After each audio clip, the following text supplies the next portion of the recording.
नमस्कार दोस्तों, welcome to Shivraj education. Shivraj education में आपका स्वागत है। आज है 7 अगस्त 2020 और 7 अगस्त 2020 के जितने भी इम्पोर्टेंट क्वेश्चन बनते हैं हम इस वीडियो में डिस्कस करने वाले हैं। तो चलिए चलते हैं फर्स्ट क्वेश्चन की ओर। यहाँ पर हमारा पहला क्वेश्चन है, सेबी के अध्यक्ष के लिए किसे नियुक्त किया गया है? तो अभी सेबी के अध्यक्ष के पद के लिए नियुक्ति की गई है जिसका नाम है अजय त्यागी। अजय त्यागी को पहले भी सेबी के अध्यक्ष के पद पर नियुक्त किया गया है। तो उनको 2017 से ही सेबी के अध्यक्ष अभी तक बने हुए हैं, जिनका कार्यकाल अभी बढ़ाया गया है सिर्फ। तो इनका कार्यकाल शुरू होगा 1 सितंबर 2020 और ख़त्म होगा 28 फरवरी 2022।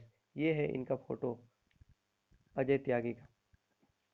तो बात आ गई यहाँ पर सेबी की। तो सेबी के बारे में हम कुछ जान लेते हैं। तो सेबी का फुल फॉर्म है securities and exchange board of India. इसका हेडक्वार्टर है मुंबई में और इसकी स्थापना हुई थी 12 अप्रैल 1992 में। तो इस क्वेश्चन से हमें इतने ही जानकारी मिलती है। चलिए चलते हैं अगले क्वेश्चन की ओर। हमारा यहाँ पर अगला क्वेश्चन है, जम्मू कश्मीर के नए उपराज्यपाल किसे नियुक्त किया गया है? तो अभी हाल ही में जम्मू कश्मीर के नए उपराज्यपाल की नियुक्ति हुई है। इनका नाम बताना है आपको। तो इनका नाम है मनोज सिन्हा।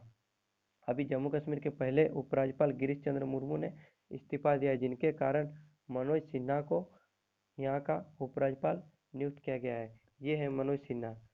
ये 1984 बैच के आईएएस अफसर हैं और ये गाजीपुर से 3 बार लोकसभा सीट भी जीत चुके हैं और ये रेल मंत्री भी रह चुके हैं। तो बात यहाँ पर आती है जम्मू कश्मीर की। तो जम्मू कश्मीर से अभी सबसे इम्पोर्टेंट क्वेश्चन यही बनता है कि जम्मू कश्मीर और लद्दाख को कब विभाजित किया गया था? तो दोस्तों 5 अगस्त 2019 को संसद में हमारे गृह मंत्री जी ने घोषणा की थी कि जम्मू कश्मीर और लद्दाख को अलग किया जाएगा, जबकि 31 अक्टूबर 2019 को यह पूरी तरह से कानून बन गया था कि जम्मू कश्मीर और लद्दाख को अलग किया जाए। 31 अक्टूबर इसीलिए चुना गया था क्योंकि 31 अक्टूबर को ही सरदार वल्लभ भाई पटेल की पुण्यतिथि थी। तो इस क्वेश्चन से हमें इतनी ही जानकारी मिलती है। चलिए हम चलते हैं अगले क्वेश्चन की ओर। हिरोशिमा दिवस कब मनाया गया है? तो दोस्तों अभी हाल ही में हिरोशिमा दिवस 6 अगस्त को मनाया गया है। 6 अगस्त 1945 को अमेरिका ने जापान के हिरोशिमा शहर पर परमाणु बम गिराया था। इस टाइम द्वितीय विश्व युद्ध चल रही थी। तो द्वितीय विश्व युद्ध को खत्म करने के लिए उन्होंने अमेरिका ने जापान पर परमाणु बम गिराया था। तो दोस्तों सबसे इम्पोर्टेंट क्वेश्चन ये बन के आते हैं कि परमाणु बम का नाम क्या था? तो परमाणु बम का नाम था दोस्तों लिटिल बॉय। और हम इस क्वेश्चन से और भी एक जानकारी मिल सकती है कि परमाणु बम किस सिद्धांत पर काम करता है? तो परमाणु बम दोस्तों नाभिकीय विखंडन सिद्धांत पर काम करता है और जो हाइड्रोजन बम है वो नाभिकीय संलयन सिद्धांत पर काम करता है। इस क्वेश्चन से हमें इतनी जानकारी मिलती है। चलिए चलते हैं अगले क्वेश्चन की ओर। अगला क्वेश्चन हमारा यहाँ है, राम प्रधान का निधन हुआ है, वे किस राज्य के पूर्व राज्यपाल थे? तो दोस्तों वे अरुणाचल प्रदेश के पूर्व राज्यपाल थे। अरुणाचल प्रदेश, ये है इनका फोटो। ये दोस्तों 1970 1987 को इनको पद्म विभूषण मिला था, जिनके कारण ये क्वेश्चन इम्पोर्टेंट बन जाता है। तो चलिए चलते हैं अगले क्वेश्चन।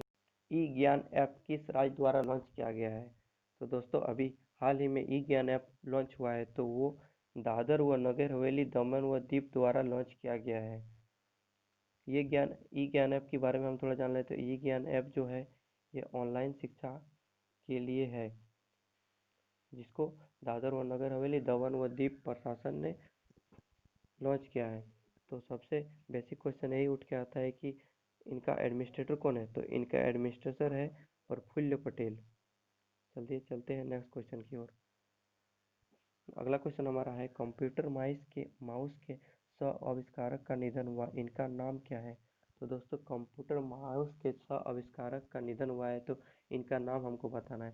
तो दोस्तों इनका नाम है विलियम क्रिक इंग्लिश।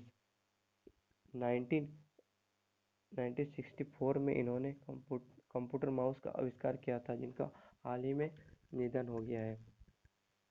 इस क्वेश्चन से हमें इतनी ही जानकारी मिलती है। चलिए चलते हैं नेक्स्ट क्वेश्चन की ओर। वित्त वर्ष 2020-21 के लिए मौद्रिक नीति जारी की गई, यह कौन जारी करता है? तो यह दोस्तों आरबीआई जारी करता है।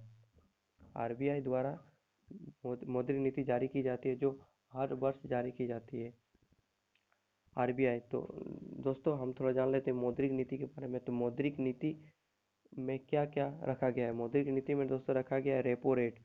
रेपो रेट जो रखा गया है 4% रखा गया, और रिजर्व रेपो रेट रखा गया 3.35%। अब बात यहाँ पर आ गई है आरबीआई की। तो बात आ गई आरबीआई की, तो ये है आरबीआई के गवर्नर। इनका नाम है शक्तिकांत दास, और ये है 25वें नंबर के गवर्नर। और हम बात कर लेते हैं आरबीआई के। तो आरबीआई की जो स्थापना हुई थी दोस्तों 1 अप्रैल 1935 को इसकी स्थापना हुई थी, और इनका हेडक्वार्टर है मुंबई में। और गवर्नर के बारे में तो हम आपको बता ही दिए कि शक्तिकांत दास इनका गवर्नर है, जो 25वें नंबर के गवर्नर है। अगला क्वेश्चन है, हाइड्रो मौसम संबंधी खतरों के जोखिम को कम करने के लिए वेबिनार का आयोजन किया गया। इसका आयोजन किसने किया? तो दोस्तों इसका आयोजन किया भारतीय मौसम विभाग ने। ये है भारतीय मौसम विभाग का लोगो। अब बात यहाँ पर आ गई है भारतीय मौसम विभाग की, तो हम थोड़ा इसके बारे में जानकारी ले लेते हैं। तो इसकी स्थापना दोस्तों हुई थी 1875 में, और इसका हेडक्वार्टर है हमारा न्यू दिल्ली में। और अगर हम इसके महानिदेशक की बात करते हैं, तो इनका महानिदेशक है मृत्युंजय महापात्रा।